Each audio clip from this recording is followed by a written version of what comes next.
I wish to bring you abreast with what is taking place in relation to the national recount and where we are with that. We have seen a rush to the media by many members of the coalition during the course of today. All of the members of the coalition have a different narrative. The narrative seems now not to be that they have won the elections.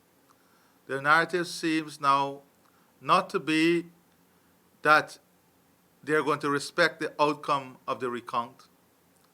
The narrative seems to be one that is changing in its direction and changing in order to mislead their base and mislead our country. I just would like to go through some of the different narrative since elections day by the coalition. They started with, we have won the elections. They announced that they won the elections and they were on the verge of swearing in President Granger. They said the elections were free and fair. It was the best elections ever held. The elections were free from fraud. The elections reflected the will of the people. The Attorney General himself said that these were the best elections.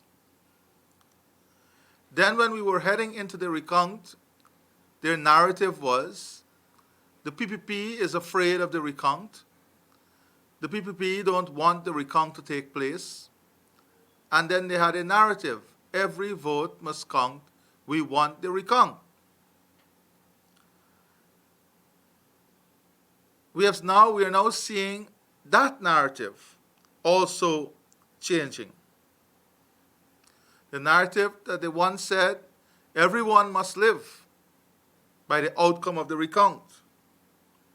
We saw today the Attorney General saying, the recount has no basis in law. Now, one needs to examine the changing narrative and to understand why is a narrative changing. The narrative is changing because the coalition has been caught every step along the way in their efforts to steal these elections. Now that the entire population in the world see what took place in District Number 4 or Region Number 4, now that the facts are there, the SOP and the SORs are there, all the stakeholders are seeing, it is glaring, what took place in District Number 4. The coalition have realized by now that the People's Progressive Party Civic won these elections. And as a result, they're trying to create confusion in relation to the process. But we must also recall that before March the 2nd, there was a process. There was a process of claims and objections. There was a process on elections day where every party had their scrutineers, the polling agents in there. We had no objections. Suddenly, falsified claims of dead persons voting, of persons not living in Guyana voting. I've seen on social media many of the persons who they claim, who they objected to, claiming they were dead, are releasing their own videos, their own statements, showing they're alive and well. Why this mischief then? Why this mischief by the coalition who claim they have won these elections? Why are you suddenly afraid of this recount? Why are you suddenly throwing all these barriers and sun dancing, making fancy statements? The question is very There's a very simple answer to this question. It is because the facts and the reality are not only in your face now, but more importantly, the population, your supporters, all of Guyana, the international community, and every stakeholder have the facts at hand. So what do we do from here? What do we do from here as responsible leaders? As leaders who want to see the best for our country. As leaders who want to see the best for every Guyanese. As political and party leaders who want to ensure your supporters live in a country that is free, fair, democratic, and one in which they can enjoy their life. One in which investors would have confidence to invest in our country. The economic and social harm that political instability cause on nations and for us here in Guyana, the impact would be enormous, even after the dust would have settled. No sophisticated investor would want to invest in a country with political instability. It is important for our country and our people that we respect the will of the people in these elections and the commitment that we made in respecting the outcome of the recount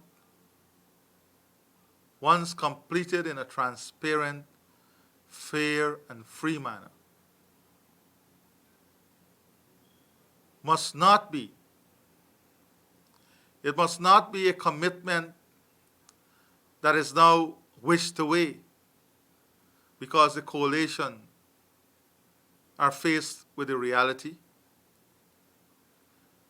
One coalition member and the prime ministerial candidate, Mr. Ramchitan, said the PPP is throwing red meat to its supporters. The PPP is not throwing red meat to its supporters or any Guyanese. The PPP has been responsible enough to place out there our statement of polls.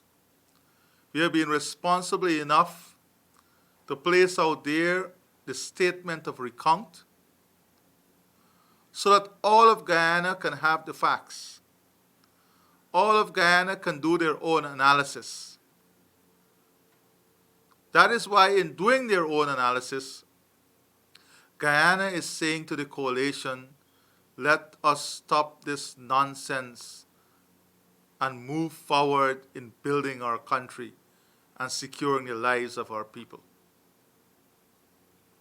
I did so in a previous comment when I assured even the supporters of the coalition that my government will be a government that is inclusive, one that represents the aspirations of every single Guyanese. We cannot continue with this circus that the coalition seems bent on playing. One member of the coalition even said that the claims and objection period was aborted, when in reality, the claims and objection period was extended. They're trying so desperately to rewrite the facts, although the facts are out there, available to be cross-referenced with, but it seems not concerned about integrity anymore.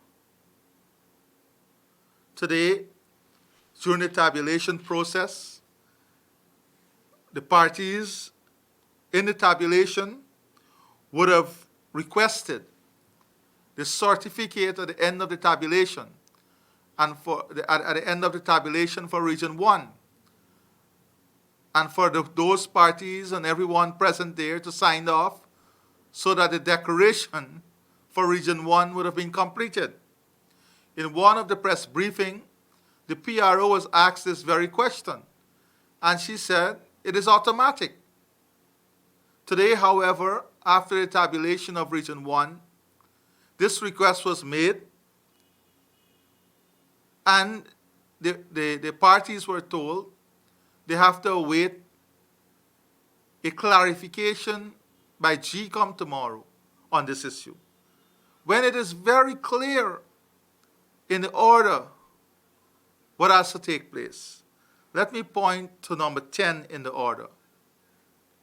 It says, upon completion of the input of all statements of recount for an entire electoral district, the supervisor for tabulation shall ascertain and verify the entries therein and calculate totals for each column therein in the presence of the CARICOM scrutinizing team, representatives of political parties that contested the said elections, the international and local observers accredited by the Guyana Elections Commission, and advisors to the Guyana Election Commission. This ascertained and verified copy of the matrix shall be signed by the district coordinator for the district and by the designated representative of each contesting party present. In the presence of the CARICOM scrutinizing team, representatives of the political parties that contested the said elections, international and local observers accredited by the Guyana Elections Commission. Although the language in the order is clear as to what has to take place at the end of the tabulation of this district, we saw today that a staff of GCOM did not allow this to happen, but said the commission would have to meet to clarify. I just want to bring this to the attention of the viewers and of every Guyanese. We saw also the denial of Carter Center, who are accredited to these elections. These elections are not completed as yet. Carter Center remains accredited to these elections. But what we have seen is that the COVID task force, in collaboration with the President and the Ministry of Foreign Affairs, took a decision to deny Carter Center the opportunity to be here. Now, this is not about Carter Center. This is answering the question, what is it that the government is afraid of? Why is it they're afraid to have these observers here? What is the problem in having more scrutiny? Why is there a difficulty in having the process observed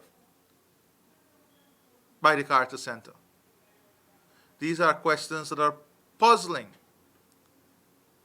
But I want to say to all our healthcare professionals, especially those who are working in the COVID task force, you have an oath of office to act in a professional manner. I want to urge you, and I'm sure that I don't need to do this, but I just want to urge you to act professionally. Do not allow yourself to be used in this process or allow yourself to be part of any process whereby COVID-19 is weaponized against democracy and the will of the people. The will of the people and democracy are important attributes in our society. I ask you to remain professional. I ask the members of the Guyana Police Force to act in a professional way, to ensure that they conduct themselves in a manner that would uphold the Constitution, uphold the rule of law, and they would not carry out any instruction or any order that is against the welfare of our country and people. That they would act in a way that would protect and secure the will of the people, that would protect and secure democracy, and that will protect and secure our country. To the GCOM staff, I ask you to continue to conduct yourself in these recounts in a professional manner, with high integrity, committing yourself to your oath of office, and ensuring that all your actions are based on integrity, honesty, so that at the end of the day, with a clear conscience, you can all say, we have done our part in securing our country and in protecting the will of the people. We're not asking you to act in favor of the PPP. No.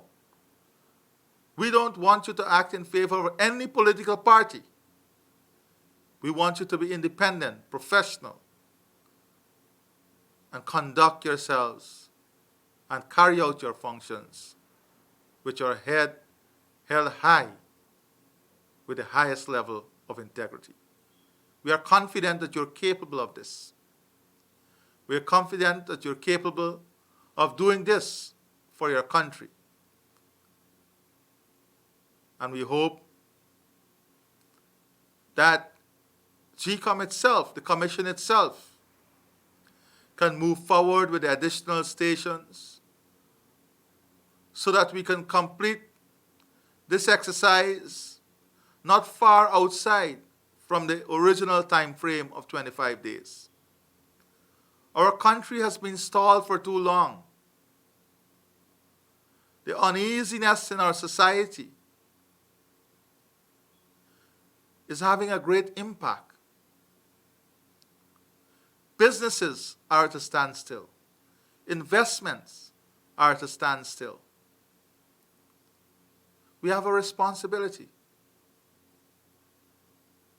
Whilst the COVID task force seems bent on using the situation to slow the process down, GCOM itself, the Commission itself, must assert itself in the interest of completing its task and bringing these elections to a conclusion. So, to my fellow Guyanese, viewers out there, I want to assure you that we in the People's Progressive Party Civic would continue to work diligently every single day to ensure that your votes and the will of the people is respected and honored.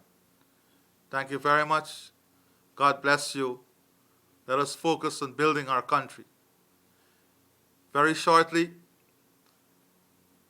I will want to engage the viewing public on plans and programs in taking our country forward and securing the lives and well-being of every Guyanese. To those afternoon leaders who may be listening, I want to assure you that I remain open. I remain open in discussing with you ways in which we can work on the development agenda of our country together.